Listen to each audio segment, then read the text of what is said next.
Only two guys that this is worth. Three guys. The two tackles, Tyler, Guyton, Kingsley Suamataia, or the burner, Worthy. Yeah. It's the only three guys worth it. Because otherwise you stay at four, and where I have Worthy, there's a couple of other receivers available. So you either want him because he has what you can't get anywhere else, or you want one of the tackles because there's not enough of them left that you feel can actually help you. So whatever it is, they feel it. Yeah. I'll tell you that again, right now. And I'm going to say, whoever it is, like, I'm probably going to be excited regardless, especially if it's a wide receiver, because I've done extensive work on the wide receivers. It's a really good class. And there's a really good chance that one of the guys that they're going to take is someone I've already broken down. So, yeah. So we can plug that too. I mean, I now have it from Matt Derrick. Bro, let's bring it.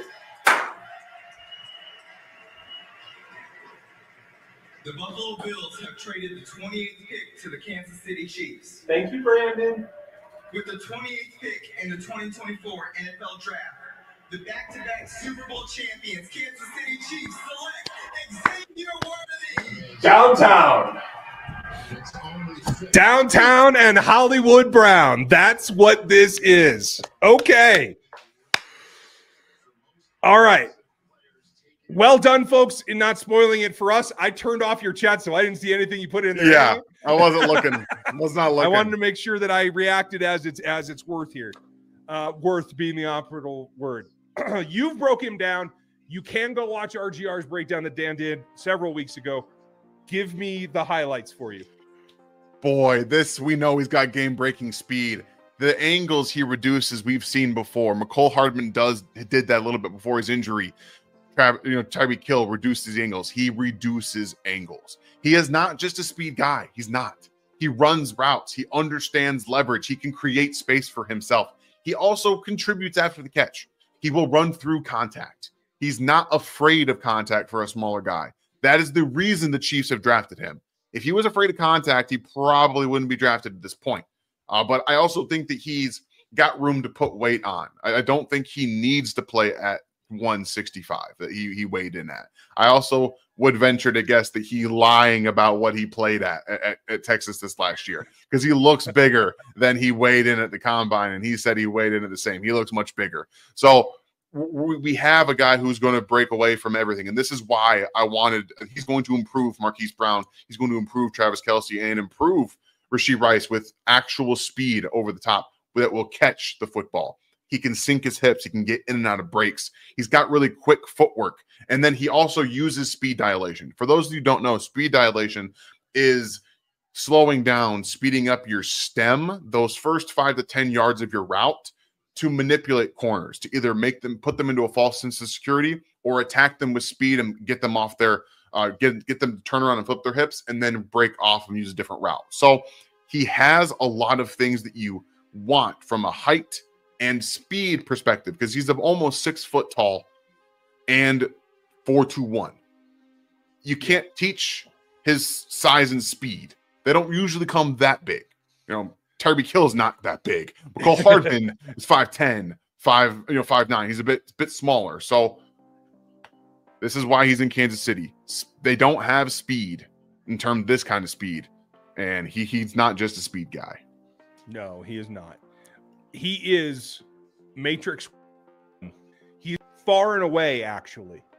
It is so much so that his deep range, because of his 40 time, because he has that long range, I had to readjust the top end scores to make the graph bigger because he was able to push past Tyreek's scores.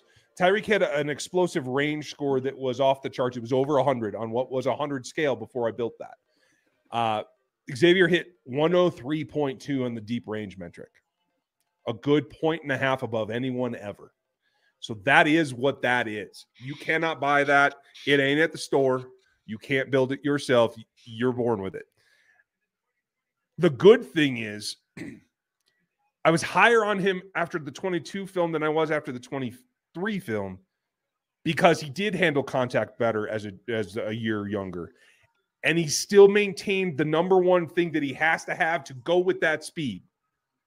He tracks the ball over his head as good as anyone in this class, including as good as anybody, and including Harrison. He is as good a deep threat as you will find. But you're right, he can do more. This is the really interesting part. They're going to stack him and Hollywood on the same side of the field, and they're going to run 4 verts. The question is going to be who takes the deep over and who just blasts the doors off of everyone. And that's the thing that no one will know on any given play until it happens. This was the guy before the draft season started that I wanted the Chiefs to draft. I have been on the Xavier Worthy train for a very long time, and he broke out in college as a true 18-year-old freshman. Oof. Freshman at Texas University. Okay?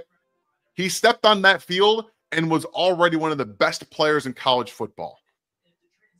He's 20 years old. He's going to turn 21 before the season. He's young, and he's electric. I understand the drop stuff. I understand it. Don't get me wrong about that, because we all lived it. I'm always also going to be a little bit more on the opposite end of drops, right? I don't care so much about drops. That's my biggest concern.